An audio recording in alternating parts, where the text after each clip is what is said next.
కచోరీ అంటే ఎంతమందికి ఇష్టం అండి? ఇది వృందావన్లో సేమ్ ఇలాగే చేస్తారండి కచోరీ. నేను అక్కడ వృందావన్కి వెళ్ళినప్పుడు చూసానండి. ఎలా చేస్తారంటే ఇలాగ గోధుమ పిండి ఒక కప్పు తీసుకొని దాంట్లోకి వాము అలాగే నెయ్యి వేసేసుకొని మంచిగా నేను చూపించినట్టు అట్లా ముద్ద కట్టుకుంటే అలా ముద్ద కావాలి. అప్పటిదాకా మనం కొంచెం నెయ్యి వేసేసుకొని కలుపుకోవాలి. తర్వాత కొంచెం కొంచెం వాటర్ వేసుకుంటా ఇలాగ మనం చపాతీ ముద్ద కంటే కొంచెం మెత్తగా కలుపుకోవాలి. చూడండి ఇలాగా మంచి కలుపుకొని దాన్ని ట్యాప్ చేసుకుంటా కలపాలండి. మంచిగా ఒక 5 మినిట్స్ మర్దన చేయాలి దాన్ని. ఇది తర్వాత ఒక 5 మినిట్స్ పక్కన పెట్టేసుకోవాలి. తర్వాత పెసరపప్పు ఒక 1.5 అవర్ 2 అవర్స్ మంచిగా నానబెట్టేసుకోవాలి. తర్వాత దాంట్లోకి ఒక కొంచెం సాల్ట్ వేసుకొని ఉడకపెట్టుకోవాలి. ఉడకపెట్టుకున్న తర్వాత మిరియాలు, ధనియాలు, సోంపు, జీలకర్ర, అల్లం, నిమ్మకాయ అలాగే కొత్తిమీర, పచ్చిమిర్చి ఇలాగ ఇవి తీసుకోవాలండి. మిరియాలు, ధనియాలు, సోంపు, జీలకర్ర వీటిని మంచిగా కచ్చా పచ్చాగా రోట్లో వేసుకొని దంచుకోవాలి. ఇదే అండి అసలైన స్మెల్ ఇస్తుంది మనకి కచోరీకి. తర్వాత చూడండి పెసరపప్పు ఉడికింది. మనం చేతితో పట్టుకొని చూస్తే ఇలాగా స్మాష్ అయితే సరిపోతుంది.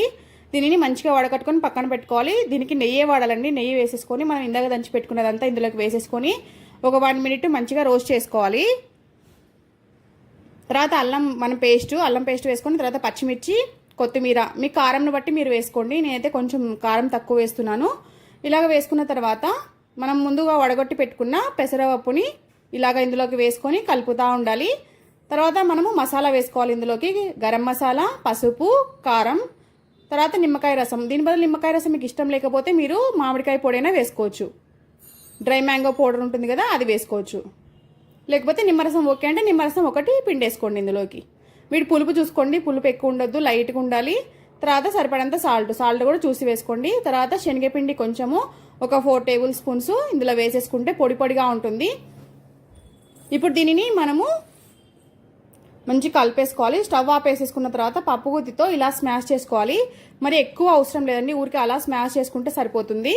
ఇలా స్మాష్ చేసేసుకొని మనం పక్కన పెట్టేసుకోవాలి. ఒక 5 మినిట్స్కి చల్లగా అయిపోతుంది. చూడండి ఇలాగా చిన్న చిన్న బాల్స్ లాగా చేసి పక్కన పెట్టేసుకోవాలి అన్నీ. ఇలా పక్కన పెట్టేసుకున్నాక చూడండి చపాతీ పిండి కూడా మంచిగా నానింది. ఇప్పుడు దీనిని కూడా కొంచెం కొంచెంగా చిన్న చిన్నగా తీసుకోవాలి. ఎక్కువ పెద్దగా కాదండి. చూడండి నేను చూపించినంత అంత సైజు తీసుకుంటే సరిపోతుంది. చపాతీ ముద్దలు తీసుకొని ఇలాగా అన్నీ మనము పక్కన పెట్టేసుకోవాలి. దీన్ని మన చపాతీ కర్రతో వాడాల్సిన అవసరం లేదు. మనం చేతితో చేసేసుకోవచ్చు. మంచిగా చేతి మధ్యలో వేసేసుకొని మంచిగా స్మూత్గా చేసుకోవాలి. ఎటువంటి క్రాక్స్ లేకుండా చేసుకున్న తర్వాత ఇలాగా మంచిగా ఇలా చేసేసుకొని దాని లోపలికి మనము నేను చూపించిన విధంగా ఇలా పెట్టేసుకొని పిండిని ఇలా చేసి రోల్ చేసేసుకోవాలి. మంచిగా రోల్ చేసి చేతి మధ్యలో వేసి ఒక్కసారి ప్రెస్ చేయాలండి. ఇంత మందం ఉంటే సరిపోతుంది. చూడండి ఇంత మందం కరెక్ట్ సరిపోతుంది. ఇలాగే మొత్తం మనము అన్నీ చేసి పెట్టేసుకోవడమే. చాలా ఈజీగా చేసుకోవచ్చు అండి. చాలా టేస్టీగా ఉంటుంది. బృందావనంలో సేమ్ ఇలానే చేస్తారండి, నేను చూశాను. చాలా టేస్టీగా ఉంటుంది. మీరు కూడా ఒకసారి ట్రై చేయండి. పిల్లలకి స్నాక్స్ లాగా కానీ ఈవినింగ్ చాలా మంచిగా ఇష్టంగా తింటారు ఇవి. దీన్ని మనం కట్టమిట్ట చట్నీతో తినొచ్చు, లేకపోతే పచ్చిమిర్చి అయినా మిరపకాయలు కొరుక్కొని తినొచ్చు. చూడండి ఇలాగా మొత్తం అన్నీ చేసేసుకోవాలి. మనం దీనిని ఆయిల్ ఎలా చేసుకోవాలంటే ఓపికగా ఎంచుకోవాలండి. ఆయిల్ మంచిగా వేడయ్యాక వేయొద్దు. కొంచెం వేడైనప్పుడే మనం వేసుకొని ఇవి కాలడానికి చాలా టైం పడుతుందండి. మనం దీన్ని హై ఫ్లేమ్ పెట్టుకోవద్దు అస్సలు. మీడియం ఫ్లేమ్ పెట్టుకొని నిదానంగా కాల్చుకోవాలి. ఇప్పుడు నేను వేసినవి 8 మినిట్స్ పట్టిందండి. 7 to 8 మినిట్స్ నిదానంగా స్లోగా సిమ్లో కాల్చుకోవాలి. ఎందుకంటే మొత్తం లోపల దాకా మంచిగా కాల్చుకోవాలి. హైలో పెడితే గిన కాలదండి సరిగా. చూడండి ఇలాగ కలర్ వస్తే సరిపోతుంది.